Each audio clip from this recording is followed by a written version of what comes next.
I'm struggling. You're crushing it. Yes. The clamshell. Also, my community knows I will eat on stream in 2.5 seconds. Don't No, know. I can't. No. I just want to do that cat. No. Yes. Why do cats do that? Just cats. Oh, that's fair. Okay. That's what I do. I make the same sound. If I can get return thumbs when we're actually live. We're live. Perfect. Hello and welcome to Schedule Management for Creative Sanity. To start things off, I'd like to thank our sponsor for the digital media track this year, Blueberry. They are a podcasting platform. They also have a huge podcasting directory and offer a variety of other audio-based services. So go check them out. I would also like to highlight that the charity this year for DragonCon is Open Hand Atlanta. You can go to the DragonCon website to find online donation details, or if you're one of those wild and crazy people carrying cash around the con, you can come up and drop it in the bucket. And DragonCon is matching $100,000 of donations this year to Open Hand Atlanta. It's a wonderful charity. Check it out. Donate money, give time, whatever you can do. Then finally, you should follow us on Twitch at DC Digital Media, or join our Discord, which is it just discord.dc digital media?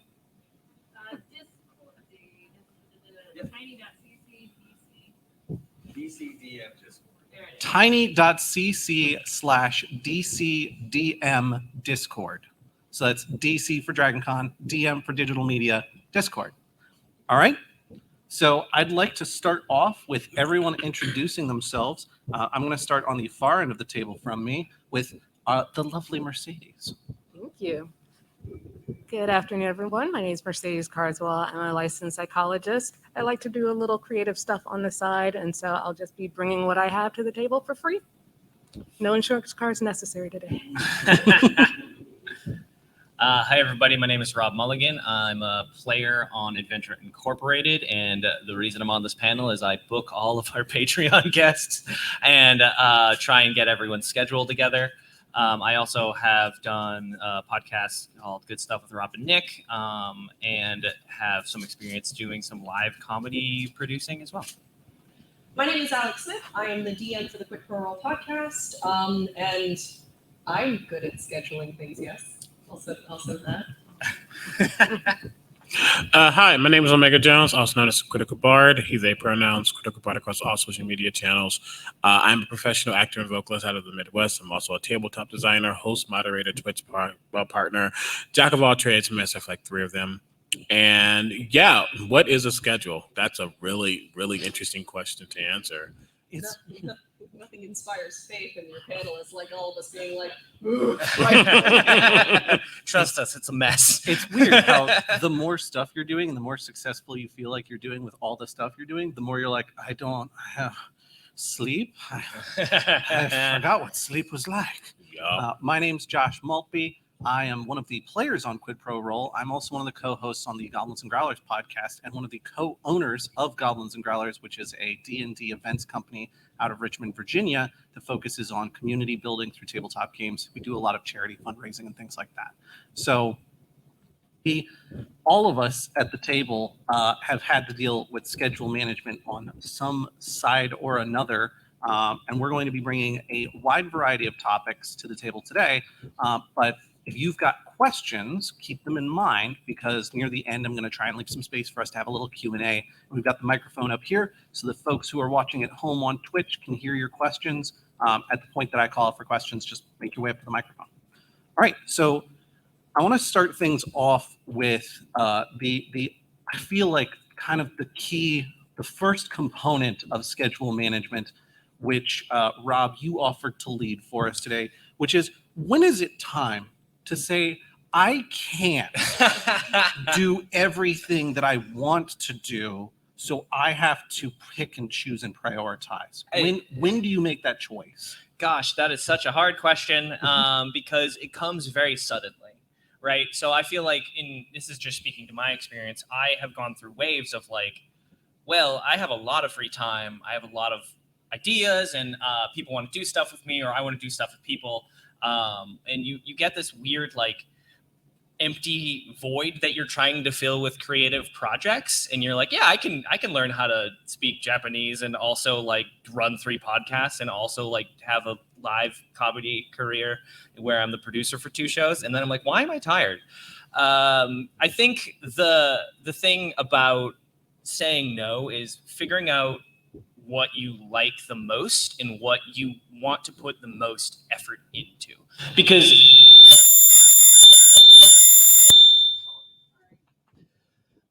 Sorry. It's okay. It's okay. I said something very hot.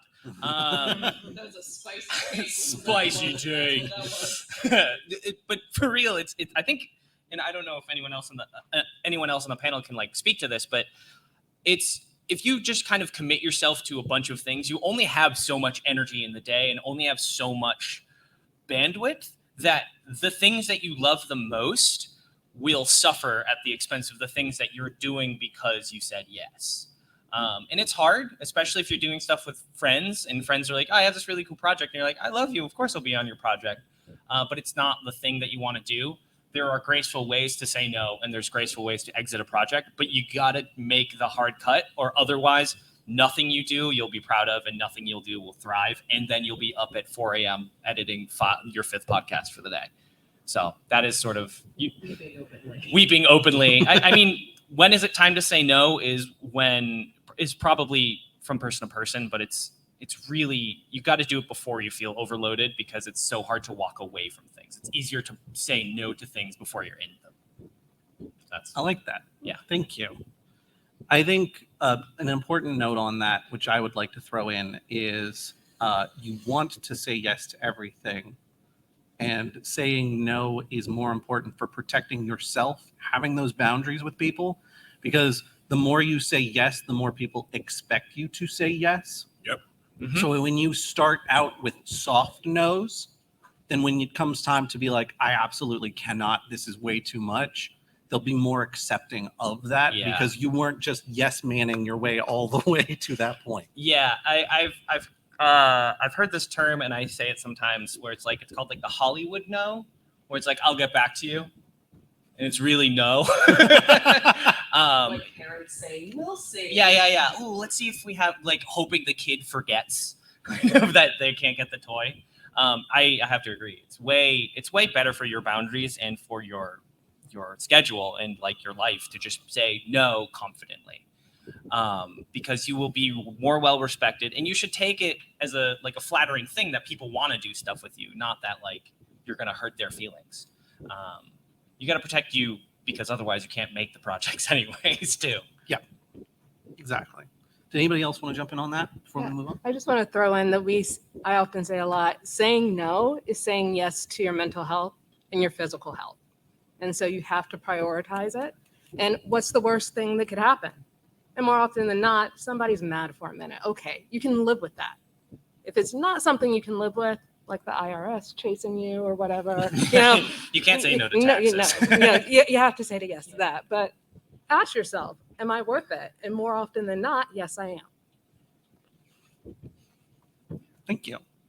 So what I want to jump into next is something that I personally still struggle with. But Mercedes, you were talking about as one of the potential topics you'd be interested in talking about is adding self-care into your daily routine. Because I know I struggle with this a lot. I imagine the rest of the table is like, oh yeah, I've had those days. I know how it is.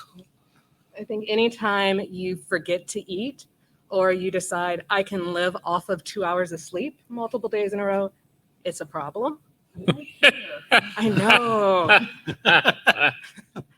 It's a problem. And so taking time to schedule in some sort of self-care. So I will acknowledge that I'm old school, and I set a couple of notes written down because there are a couple of points I just wanted to make. First, be compassionate to yourself. Actually love yourself, because that allows you to prioritize things. We often put other people, family members, friends, supervisors, children in front of us to the extent that it's detrimental. And so we have to give ourselves compassion and say, okay, if I don't do the best today, that's all right. There's a social media quote that I saw. You got to do your best every day, but remember that your best is going to look different every day. So give what you can, and it's okay if you don't rock star it out that day. Did you do your best? And if that's all right, pat yourself on the back. There's a lot of things like focused breathing or meditation or yoga or Tai Chi, and a lot of them are great.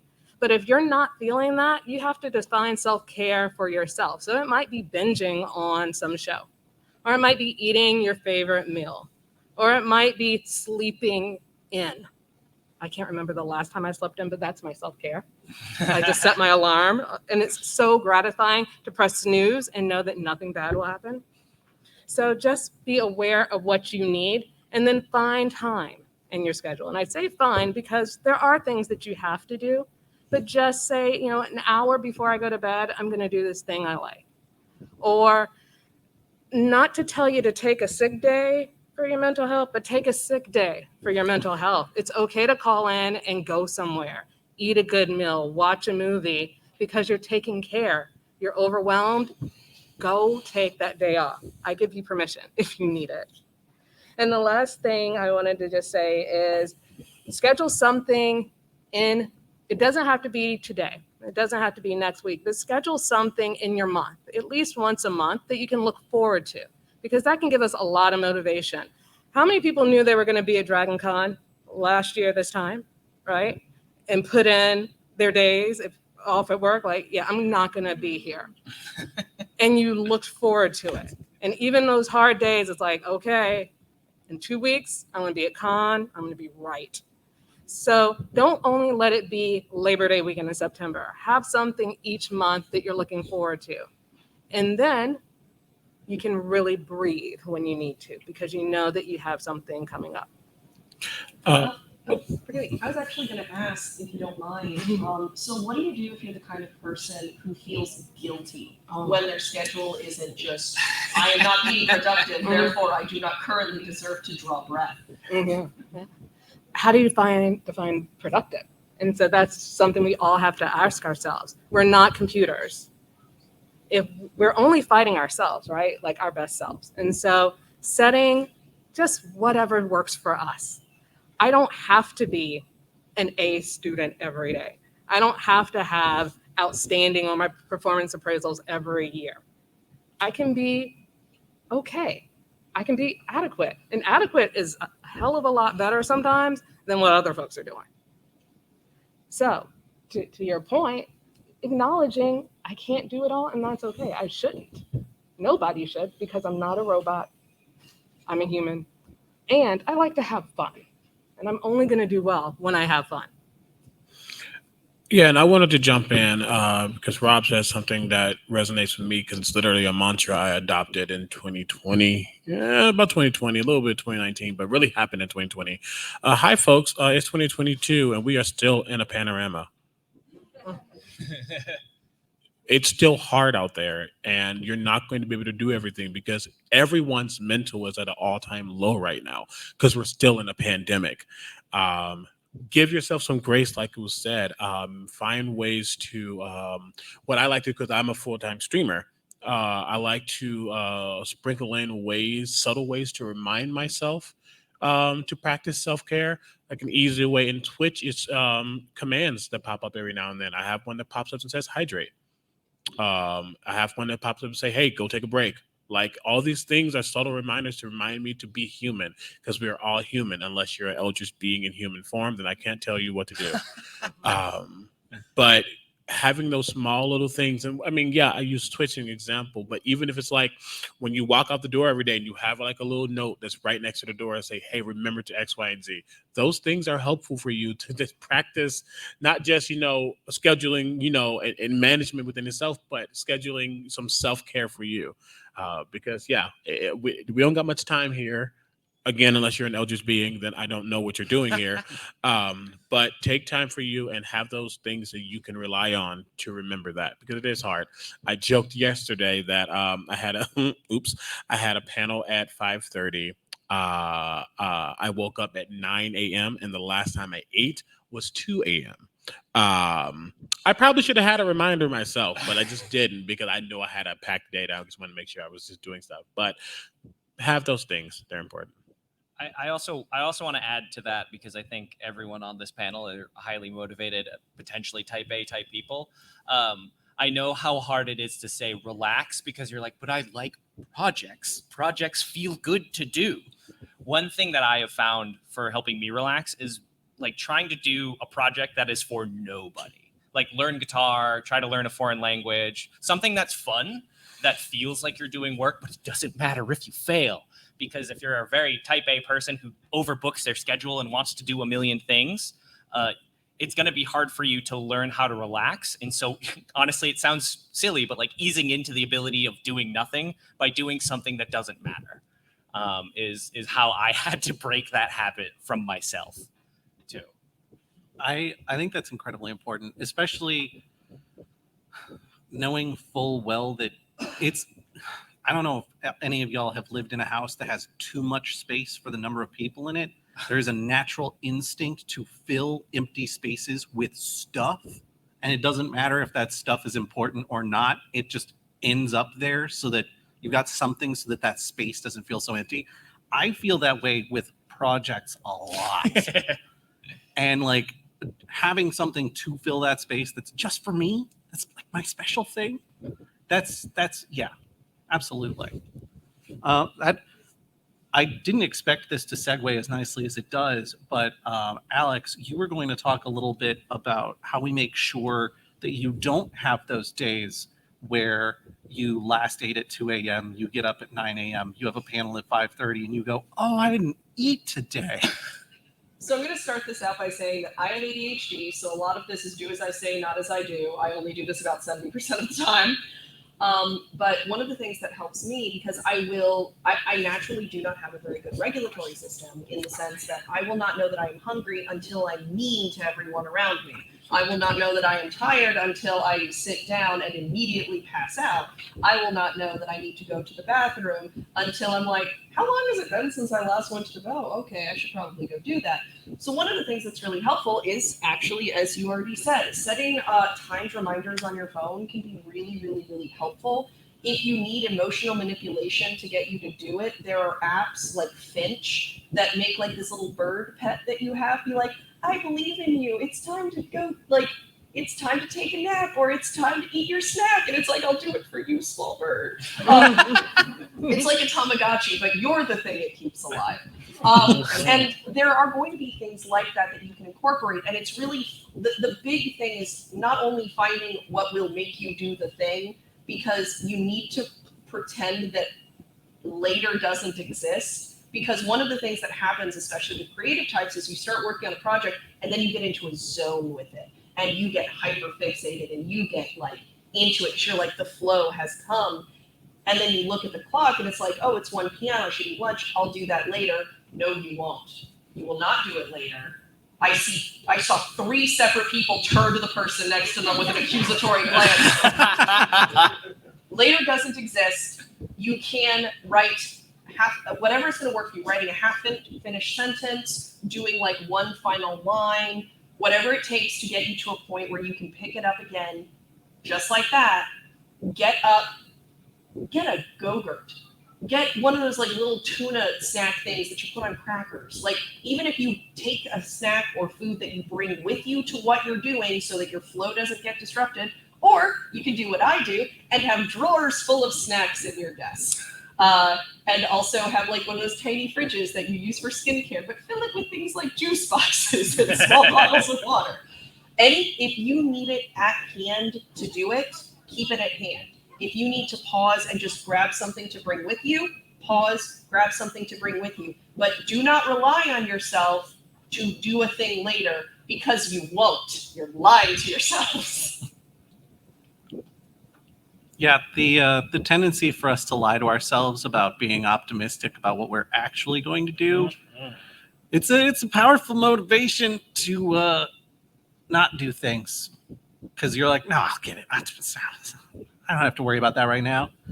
Yeah, no, Do it now. Do it It's now. a big problem because you get into a zone and you're like, wonderful. It won't die the second you step away from it. I know it feels like the second that you step away from the thing when you're in the zone will go away forever. It probably won't. You're still in the mental headspace. You're just also now eating chicken nuggets while you're doing it. And you will be happier and can sustain it for longer. Something I personally will do is I will try and maintain whatever I was working on in my head while I get up to go get a snack, use the bathroom, grab a drink to bring back with me to the desk so that when I continue working, I have it there immediately accessible, like this water I have with me today, right now, because if I don't have it with me, I won't drink it. It's if you are still working through like, oh, this part's coming up and then I'm going to do this. This is probably going to be a little tricky. I wonder if I should, and the whole time you're making yourself a peanut butter and jelly sandwich. That's great. That's great. That works fantastically. But even if you can't maintain whatever you're doing, if you just have to take that break, you will find oftentimes that things you were struggling with before are because you had low blood sugar and a full bladder. And those two things were killing your ability to think straight. And so you're like, I'm just about to have a breakthrough. Your breakthrough could be a snack in a bathroom. That could be all the breakthrough you need, because I've had so many times where I'm like, God, this is just not getting, I don't understand. And then I'm like, I'm gonna step away from the desk for a second. And then my body's like, yes, hello, I have needs. Maybe the creative breakthrough was the bathroom we found along the way. Did anybody else want to jump in on that? Just on the inverse of that, if something takes 15 minutes or less, do it immediately. If it takes no time, don't put it off, because guess what happens when you put it off forever? Mm-hmm. You have 30 15-minute tasks and you are going to be really upset. I find that you not breaking that like flow state is also how I get into those states, right? But then I'm like, well, I want to make sure that I'm like in the right mindset, and then I'm like, I have to edit everything right now. I have to send social media posts. Those take 2 seconds. I'll do that later. But if you can get those out of the way, it's easier to schedule your time, neurodivergency or not, if you have less things to do, because you won't feel as overloaded. And then those things on top of self-care will come a little easier. I just wanted to throw in, a lot of times that zone comes, especially for me, when a deadline is approaching. Like, Yep. oh, I have this due tomorrow. I'm just gonna, oh man, I got 6 hours. Come on, brain, let's do this. You always do this. Let's bring it on. And so if we put our schedules in our schedule, kind of the self-care and starting on things, not finishing things, but just starting things, then the deadline isn't so crippling. And then we don't have to say no food, no bathroom, because we're just kind of shaming ourselves. Like, I waited to the last minute. I deserve to pee on myself. No. Take time, take care of yourself, and start early.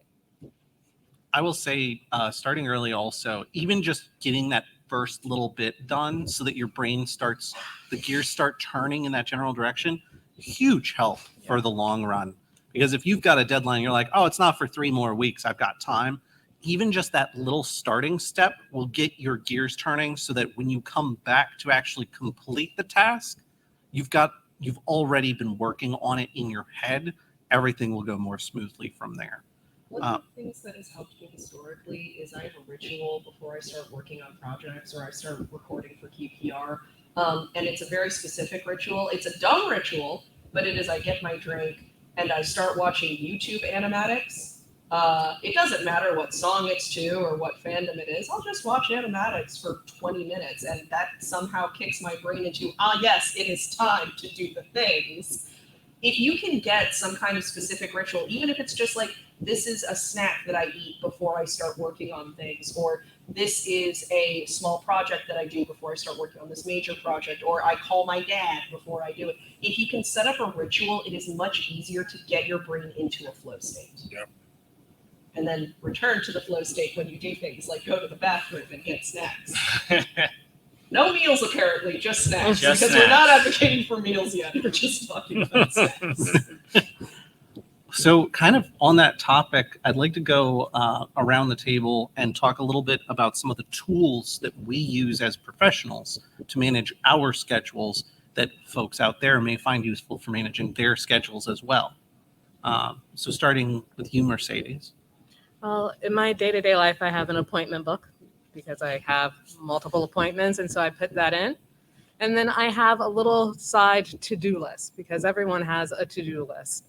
And anytime I have downtime being, oh, we're not meeting today, or this person doesn't need this, and I have an hour, I'll put something in. But I always make sure off the clock I have some time for me. And so if it's a TV show that I like, or something I'm going to do right after work before I pick up the kids, or whatever it is, I'm going to make time for me. And so I like to try to have at least 30 minutes a day that I can say at the end of the day, I did something that helped me grow and feel better. So 2 things, making time for myself, and then having something to do with the downtime that makes me feel productive, because they're so satisfying to like just knock that thing off the list and not have to look at it anymore. So I have like my work calendar and my Google calendar, which are separate calendars that don't cross, which is a mistake, but it works for me. And then the thing that like really helps me because my professional life and my creative life are not like commingled. That's like, I feel a lot of people, especially when you're getting into a creative field, you start out in like, yeah, I have this 9-to-5 job, and at night I have my podcast, I have my RPG, I have my whatever. What I have found works is I have a bullet journal, but it's not like a pretty bullet journal. Like it's not the ones that you see on like Etsy or whatever that like are all no, it's just like literally dots. And I put every task on there. There's a website I found that was just called like Getting S Word Done. And basically it just says, make the most basic bullet journal you can. And every day at the beginning of your day at work, put what's on your mind down. And then look back and look at what was on your mind before. So I always have like this basically dot list of basically like, I got to do this project at work. I got to do this project at work. I got to schedule a hotel room for DragonCon. I got to schedule a flight for DragonCon. I got to go edit a podcast. And it doesn't matter that like, I'm mixing my creative life and my professional life. All of my stuff is there because I will get on a roll, and I don't know what roll I'm about to get on. So when I'm done with that, I can look back and say, here's the things that I haven't done, and here's the things that I have done, and here's what needs to be done. And I will write it down every single time because I'm a very learn by doing type of person, and that works for me. So I have to write they look insane. They look psychotic, but they really like, I found the thing that works for me, and it's just writing everything down over and over and over until it clicks, because otherwise I forget. And then I have a lot of things and a lot of mad people. And a journal that looks like it was from the beginning of Saturday. It's just like, yeah, exactly. Just potato. Why did I write potatoes 7 days in a row? I don't know. So I'm very fortunate in that my job is tied into my creative work. So I get a little bit more freedom than your average bear. But one of the things that is helpful for me is a lot of my creative projects are small things that I enjoy doing, and they take time, but they're not hyper-focus related. So like doing concept art for a quick pro roll, doing social media posts for QPR, stuff like that.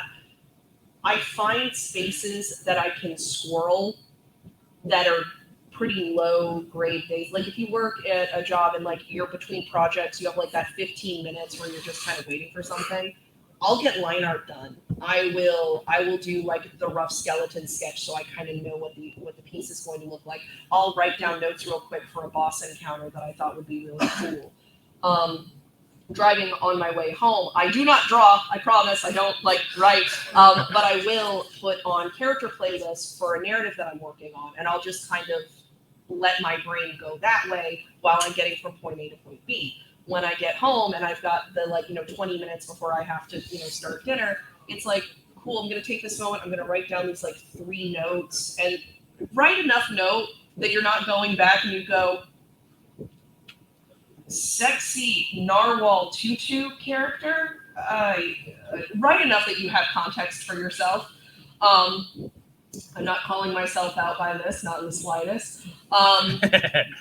But finding the places where you can squirrel small parts of your project adds up a lot over time. So when you're sitting down and you're like, here's my 3 hours I can commit to stuff, I've already got the skeleton of the concept art drawn. I've already got 3 parts of this major 5-part dungeon done because I've got all these little bits that I just need to put together now. So I'm the oddball because calendars don't work for me. I've tried it. It's right next to my computer. Does not work for me. Journals have never worked for me. I've tried to what I mean by journals, like having a dedicated object that has all of my things in it. I just can't do it. I compartmentalize everything here. And I realize I have like different aspects of what I need. And I start putting places things where, like, I know all of my music needs to go here. Anything streaming wise needs to go here. But I know that's just a mental thing. However, I am a faithful user of my notes app on my phone. Like faithfully. Yeah, exactly. If something just pops up in my head and I know that I need to remember it, I just go, now we just said don't put like 5 words or 2 words, but that's exactly what I do. Just so I know, because it also helps me. It's weird. It does 2 things. One, it helps me remember what I was trying to remember, and it helps me remember things that I wasn't sure I needed to remember. It's a weird like word association. It's like, what did this refer to? And all of a sudden it refers to 4 different things. And now I remember 4 different events, like schedule things I have to put into motion or whatever the case may be. But yeah, my notes app is my bread and butter. But yeah, it really comes to whatever works for you. Like I said, most of the time I don't write things down just because I have it all here. But that's just me. And I don't want to be like, that's the tool, my brain. Get in my brain, Mind Flayer. Like, I'm not going to do that. But Use Omega Jones's brain for your schedule management. that would be a very bad thing for Calendar. you. I am a strong proponent of Google Calendar. I've got I'm worse, Rob. I'm sorry. I have a professional Outlook calendar. I have a personal Google Calendar, and then I have a creative Google Calendar. Now, the creative Google Calendar and the personal at least both show up on the same page. There have been a couple of occasions where I was supposed to do something over a lunch break on a specific day at work, and I'm like, I don't look at that calendar while I'm at work. Part of using any of these tools is making sure that how you use them works for you as an individual. I now know if I have a personal thing I need to do on a lunch break at work, it needs to be on my work calendar. Otherwise, I won't see it and I won't know it's there. I use my notes app so much that you can actually track a lot of things I was doing at times I was doing them just by flipping through my notes app. Me. I will give you a cautionary tale on our don't use 5 words. I set myself a phone reminder for when I got back into work from a 4-day break that said, don't forget about those UPSs. Well, that came up on my phone and I go, well, past me, I'm afraid I did. It's come true. It took me a solid 4 hours. I left that reminder up because every time I opened my phone, it was there to be like, you forgot about me. And finally, I was like, oh, yeah, there was a thing I needed to do at work. That's right. I set a lot of alarms. I set myself reminders. Sometimes I set myself recurring reminders.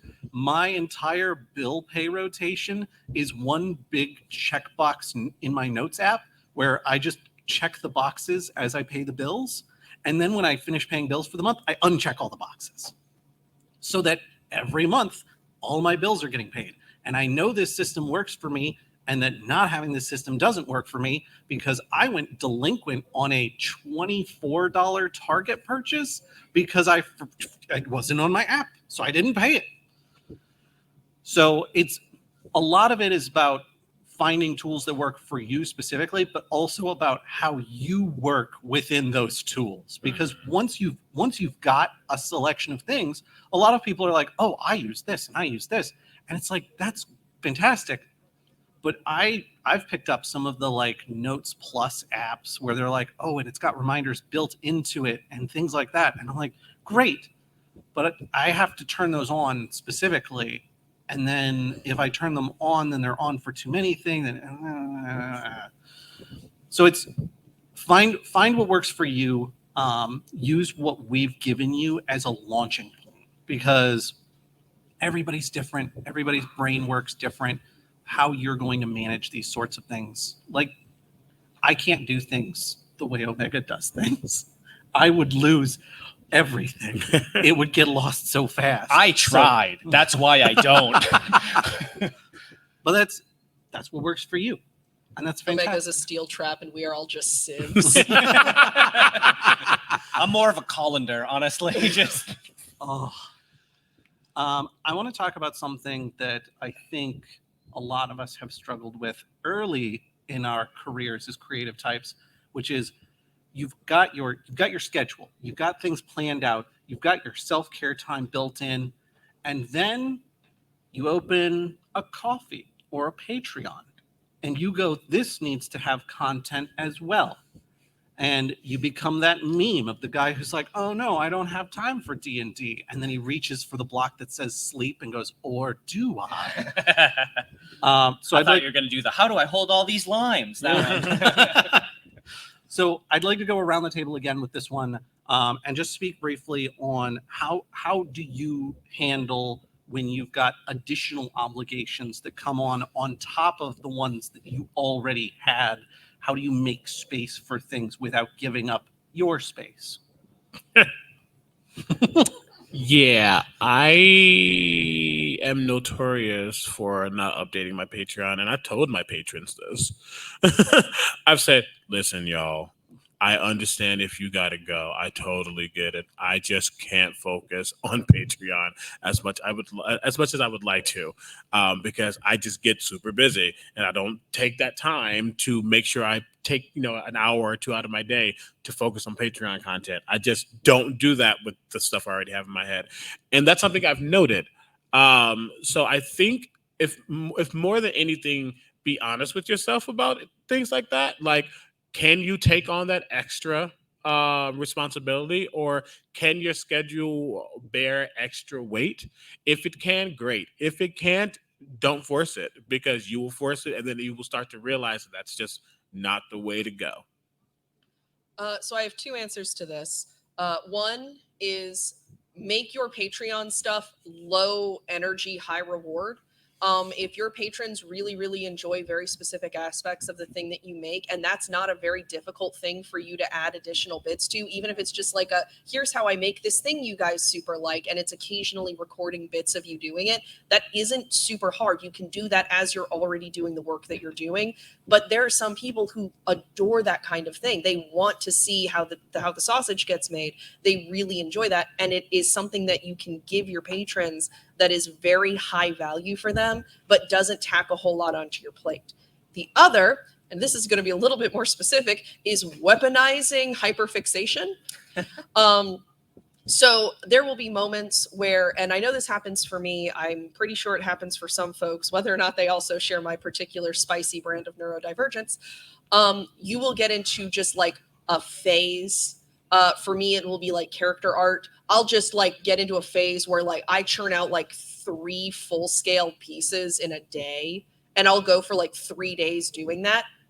The trick is you don't put it all up as soon as it's done like I did at the beginning. You hold on to it, because then you can parse it out once a week.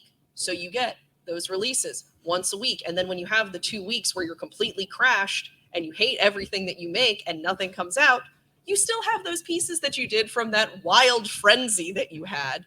And it usually is enough to tide you over until your next wild frenzy. There's going to be times where you're going to have to make yourself create even when you're not super duper feeling it. But if you can squeeze as much juice out of the moments where you're really reveling in it, that will usually hold you a lot longer than you think it will.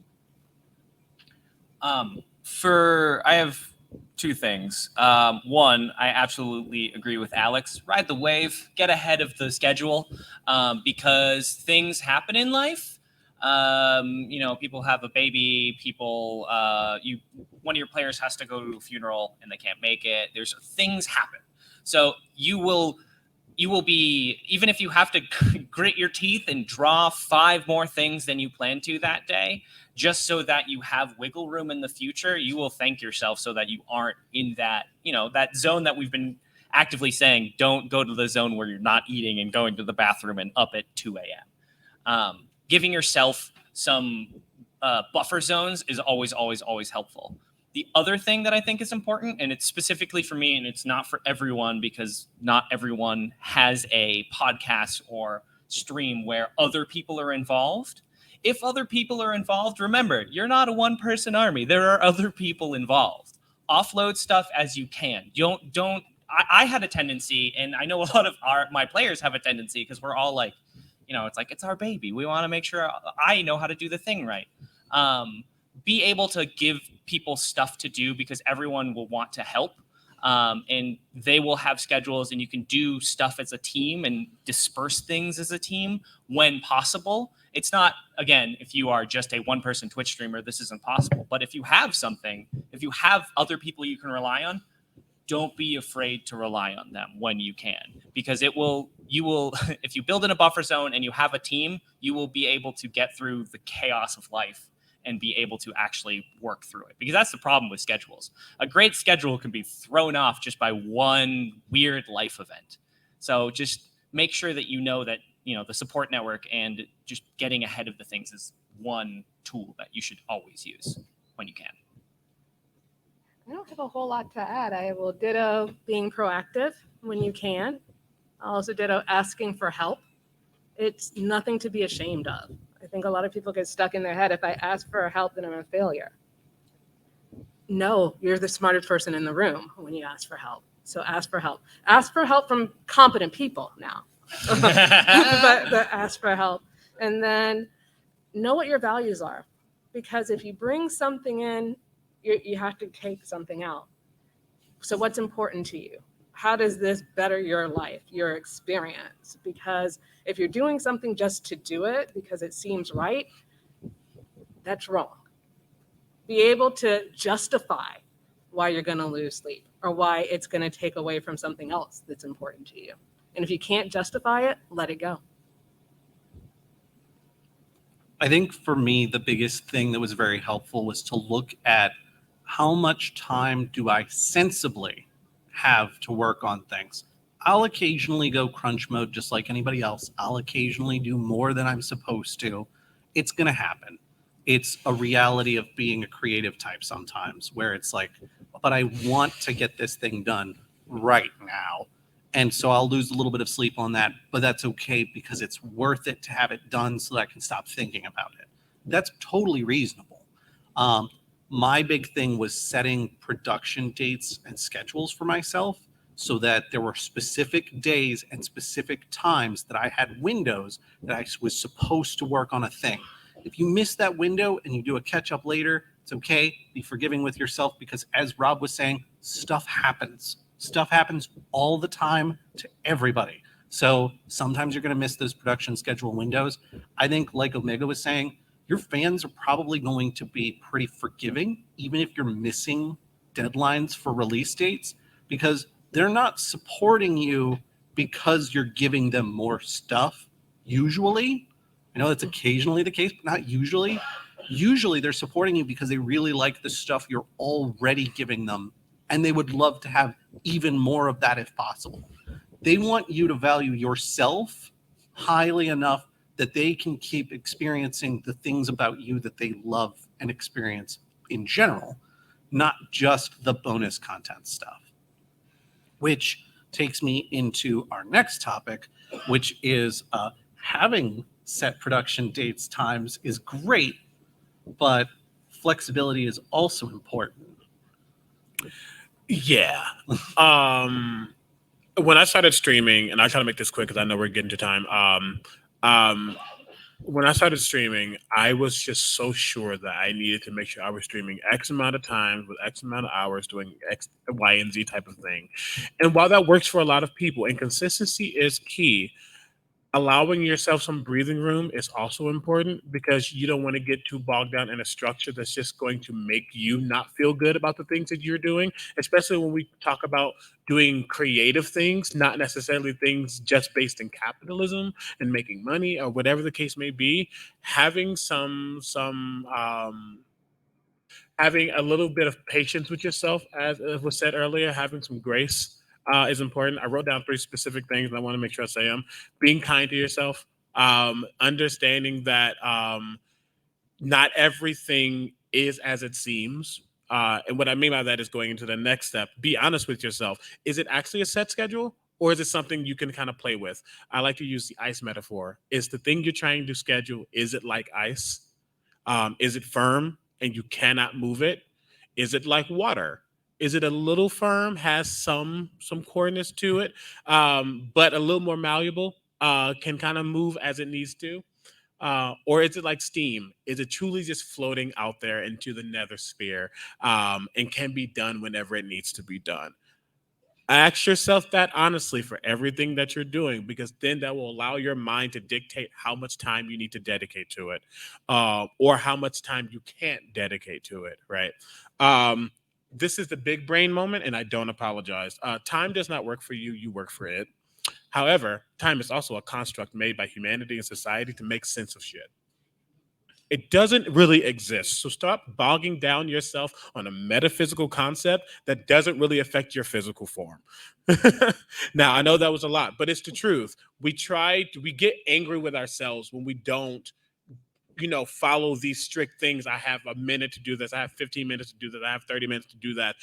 You might have more time than you actually think, and you're putting a unnecessary barrier or hindrance upon yourself based on what the world is telling you to do, especially when it comes to creative outlets.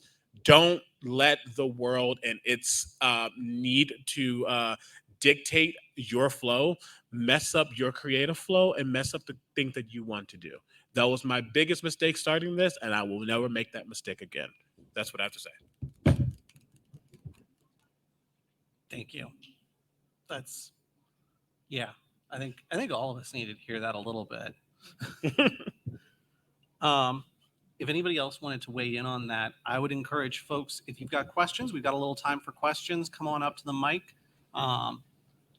Did anybody want to jump in? The only thing I wanted to add to that time is an illusion thing is that I cannot tell you how many times I'm like, this is going to take 2 hours to do. And then I do it and I'm done. And I'm like, oh, all right. Well, I guess I'm glad I didn't procrastinate instead, because sometimes I'll procrastinate on something that I think is going to take too long. Mm-hmm. And instead of just do it and it gets done when it gets done is a much healthier way to manage your schedule. Yeah. Yes. Hi. So the type of content I do, it requires a lot of constant engagement. And I have trouble with either scheduling when I should be doing this engagement, when I should clock out, because even if I'm sitting at my computer, I can access my social media all the time. And I go through phases where I'm pretty good about it and I overwhelm myself and I'm like, I'm never going to open a message again. I want to delete all my accounts. Like I'm trying to find a middle ground where I give myself those breaks, but I'm still having, regular engagement to maintain those important relationships with work or clients. Clock out. Literally set the times, even if it's not going to be the 9 to 5, because that's normally when you have a specific engagement. That's not when the engagement happens, because usually that's when most of the people you're going to work with are at work. Have it set with the hours that you're going to look at it, the hours that you're going to do it, and have that be when you're on shift. Mm-hmm. Don't have it be open-ended, because part of the problem is, especially if you do a lot of engagement with your community, you both personally get a big attachment to it and towards the people in your community. So there's a part of you that feels like almost like your childhood friends are reaching out to you and being like, hey, here's something that I need. So you feel like not only are you letting people down professionally, you're letting people down on like a personal level because you care about them. Yeah, very much so. You need to have the time when you're clocking in and clocking out, and do not look at your social media when you are clocked off. Like, make that for you a punishable offense. Honestly, log out of them. too, because I find that when I was just in social media, I would just be like, well, I have a free moment. I might as well see what's on Twitter. Oh, look at all the things they're gonna do. Just literally log out, because then you will not have to punish yourself for that. Even you'll just be like, well, there's this extra step to have to log in to be like, you can catch yourself before doing it again. 8:45, time to be done. Yeah. Yeah. Okay. Thank sure. you. And then if I could ask one more question. Yeah. So I very much struggle with perfectionism, and even like fun is actually very hard for me. It feels like another chore. And the things like when you're encouraging, do those fun things that are projects, but like they're just for you. Like that's terrible. I'm my own worst critic. Like then I'm just in a bubble, like telling myself mean things. Like I don't know how to have fun creatively just for myself. Like it's very hard. Mood. So I took a writing class, a comedy writing class a long time ago, and this quote sticks with me, and it has always stuck with me, because you hear that one, perfect is the enemy of the good, and you're like, yeah, I'm sure it is. But the quote I heard from him, this great guy Kenny Gray, he said, the worst part about writing is that it sucks. That was the quote. And like genuinely, it's okay for these things to be hard and not as fun. But get out of your own way, because the more you're like fussing about one thing, you'll not be starting the next thing that you're going to feel passionate about, because you're making yourself, much, much more upset over it. And it's going to stink. It will stink. Creating things sometimes is just hard. But if you're doing it, you've already done more than most people, and you should be proud of that. I think it's also about changing your outlook of what these things are. What is the definition of fun for you? Because what's fun for me is totally different. And if you put it in your mindset that this is just a fun thing, and then fun things aren't as fun for you, then don't consider it fun. It might change the way you consider doing it. It might change the way your mind wants to focus on it. Sometimes it's just us thinking differently. Turning that box inside out and saying it's not a box, it's a home for a cat or something. But changing the way you think about it could also be helpful in the way your mind can process it, as far as like scheduling it and keeping it in a way that's manageable for you. The Oatmeal did a quote. He did a whole like comic/article thing on this a long time ago, and it really stuck with me, because I have issues enjoying anything that I don't feel has some level of productivity. Even when I was a kid, I would make only characters in The Sims that were NPCs of the game I was working on, so that I could experiment with how they would interact. That's not what that game is made for. And also doesn't adequately show those things, but that would be what I'd have to tell myself, because I'm like, no, I must be productive. I'm doing this as an exercise. You need to breathe. And I don't mean that in the condescending, like, oh, just calm down. But creating is exhaling. Letting yourself experience life is inhaling. It doesn't have to be you're going to a theme park and hanging out. It doesn't have to be you're watching Netflix. It doesn't have to be I decided to go ice skating or to laser tag or to have fun. Experiencing life is what is going to give blood to whatever it is that you are making. And if you just make, you will exsanguinate. Thank you. I'm going to say Thank something you. super therapist-y. Please. Get in touch with that inner child. And what I mean by that is between like 2 to 5, we don't know stuff. So we just do stuff. And kids have fun. Like you give them a stick and it's over. And so just allowing yourself to be silly, taking some time, going outside. If you like Play-Doh, get the Play-Doh. If you want to go to the beach and throw some water at other people, just go and do something silly and get in touch with what fun is again. And then you'll know what's fun and what's work and what's other stuff. Thank you so much. Thank you. Of course. All right. I think we've got time for just one more question before we jump into our outro. So please go right ahead. I got my notes here too, like you guys. You coming in here all prepared, ready to go. I have pins, right? Spicy question. So, okay, the question that I had is, I heard a lot of you guys say that you put notification, like you reminders, to make sure that you step away for self-care time. But how do you combat notification fatigue? Because I know I do set reminders for myself, for many different things, but I get so many notifications that it's just like, okay, cancel notification and continue working on whatever I'm doing. This is something I struggled with a lot. I was simultaneously managing 6 social media accounts and trying to do the self-care things and all of like the calendar notifications and my own social media presence. And it got to the point where I was like, I don't even want, let me just throw my phone. I don't even want to look at this right now. Like, it's not helping me. I found that the big thing for me was a few things combined. Thing number one was I turned off most of my social media notifications. You can set it so that you still get like the little, oh, hey, somebody messaged you for like the little like one or whatever on the app, and then not get the little slide down banner, not get a little bling sound with it. My phone lives on silent these days because the noises from things going off would be too much for me in any given day.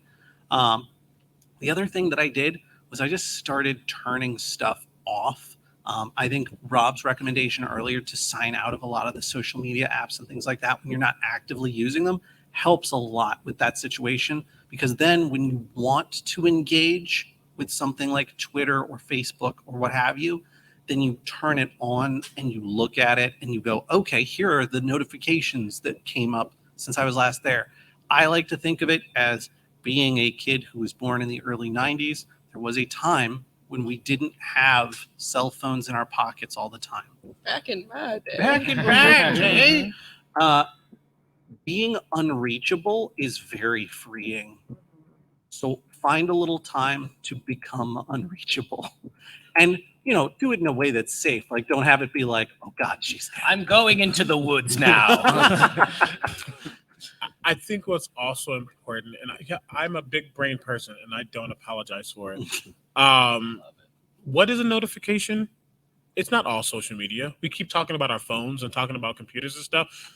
You know when you have to go pee. Your body's giving you a notification to leave, to go to the restroom, right? Change what a notification is for you, then you won't get fatigued from it. The sun's starting to go down, it is the notification that it is evening. Use that as a, and I'm using such big things, but don't think about just this. If this is too much for you, change what it is for you. Change what you can use as an identifier to go do something. Whether that's looking at a picture and going, oh, I said if I focus on that red hat in this portrait, that I'm going to go do something really quickly. Stuff like that just changes the monotony of it all, and it helps it be refreshing for you. Because I am 100% the same. I hate notifications on my phone. I just turned back on vibration for calling. I was missing so many calls because everything was on silent. Even though I had an intuitive, I always knew when I was getting a call. I just started to notice I'm missing most. I'm like, I'll do vibration, but like that's it. But change what will help you remember. That will help you in the long run, and don't stick to one type of thing. Because this is just no, go away. Yeah, it can sometimes be as simple as just having a Post-it note that says, oh, hey, when was the last time you drank water? That's so helpful sometimes. Yep. I have a colleague who at the top of the hour just does a body scan. How am I feeling? Am I thirsty? Am I hungry? Do I have back pain? Am I sitting correctly? What's going on? And taking care of it. And if things are good, keep it moving. But just scanning in every hour because, like you said, our bodies are going to tell us what we need. Yeah, and definitely just turn off any sort of pop-up ad because God, I don't need Uber Eats telling me that I could get $5 off on something I'm not hungry. I just got that like an hour Oh ago. my God, it's the worst. Turn those off as quickly as you can. Yeah. Only keep the ones Just on that are important. No notifications from any of those applications right out the gate. Because they'll turn them on for you immediately. Find Yep. the ones that are important, keep those ones on. Free chicken nuggets. Go away. Yeah. I'm not Hold on hungry. now. Free chicken nuggets. but like but like Omega was saying, like it's not the only way to notify you that something's got to be done. So just prioritize your messaging. Thank you. I think it's a good idea that you mentioned turning things off, because even though my phone is on Do Not Disturb sometime, if I'm It on will my disturb you computer, still. the computer and the phone are tied together, so I'm Mm. muted and everything. So Yep. I think logging out is definitely a Yeah. good recommendation. For sure. Yesterday, I heard like a Discord notification from like there, and I was like, "What's who is there? I got to know." And it's just your brain gets programmed to like listen to that. So yeah, turning it off will help you. Thank you. Thank you. That's everything we've got time for. I'd like to go down the table and get where can people find you where you are creating things. And So you can find me at a hospital seeing patients, and I don't think you want to come. You're welcome to come if you need to. So I'd like to use this moment to just plug a couple of things that I find helpful for self-care. 3 apps. One is Mindfulness Coach. These are all free apps. The DoD and the VA put them together. Mindfulness Coach has a number of mindfulness meditation, deep breathing exercises that you can do and just pull up. Also, Insomnia Coach. We didn't talk about the lack of sleep because you can't sleep. And so if you're having trouble sleeping, Insomnia Coach is a wonderful app with sleep hygiene things to just help you get back into sleep. And then the third one is COVID Coach. When the pandemic happened, it changed our lives as a whole. And this app just has a lot of support in it because we're not out of it yet. So please just use apps. Also, there's the crisis line. It's now 988. And people think, oh, I'm not suicidal. But if you're ever overwhelmed, if you're just crying and just need to talk to somebody, call 988. They're going to screen you to see if you're suicidal. But after they screen you, you can talk and just get it off your chest. And a lot of times that's all we need to move forward. So use resources wisely because they can really help you in the whole life process. Hi, my name is still Rob. You can find me at Mural Goblin on Twitter and on TikTok. I post the dumbest things on there. Those are my creating spaces that mean nothing to me. So if you want to see my brain unfiltered, that's where they are. But also you can find me at Adventure Inc. On any podcatcher that you prefer, or adventuringpod.com. We had a live show yesterday, and tonight we're in the Blood Feud against the arch enemies, Botched. We're going to kick their butt. Please come to that. And you can find me also on Good Stuff, which is hopefully going to come out of hiatus shortly.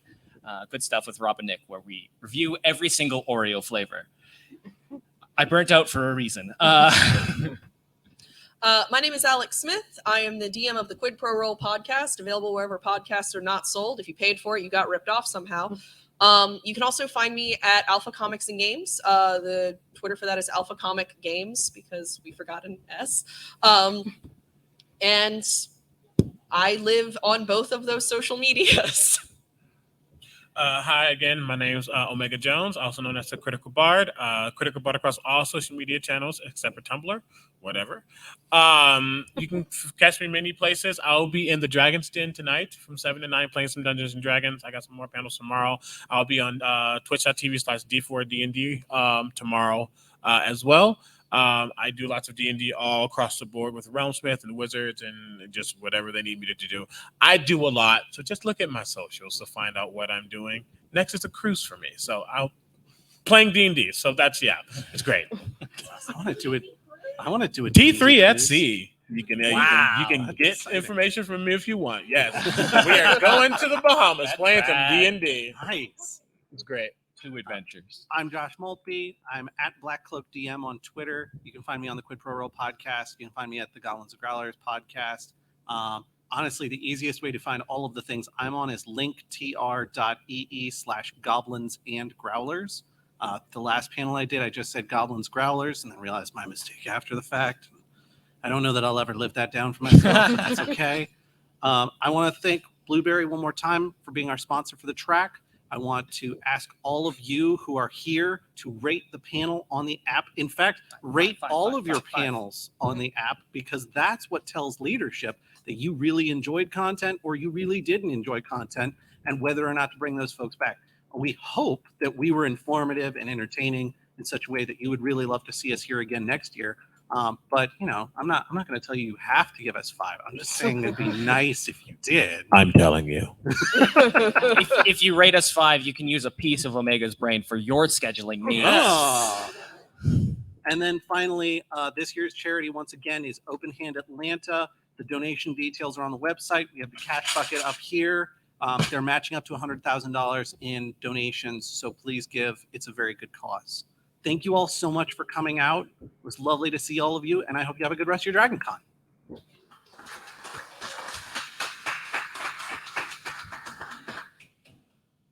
All right, it's nap time. Well, Certainly. Don't we have to? you take that. I dropped a free Sharpie. Yeah, thank you so Yeah, much. thank you. Thank you.